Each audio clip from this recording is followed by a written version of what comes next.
कर्पूरी ठाकूर यांना भारतरत्न दिल्याचा आम्हाला आनंद असल्याचं संजय राऊत यांनी म्हटलं आहे।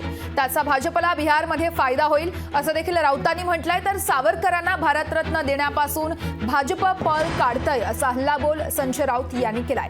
तर सावरकर हा भाजपसाठी राजकारणाचा विषय असून खासदार संजय राऊत यांनी असं म्हणत भाजपवरती हल्लाबोल केलाय।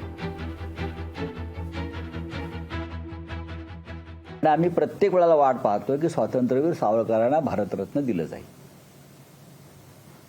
वीर सावरकरांचा जो उद्घोष अनेकदा राजकीय कारणासाठी केला जातो भाजपकडून, आम्ही त्यातले नाही। भाजपचं प्रत्येक पाऊल हे राजकीय स्वार्थासाठीच पडतं, पण त्यानिमित्तानं का होईना या देशातल्या चळवळीतल्या प्रमुख लोकांचा सन्मान होतोय।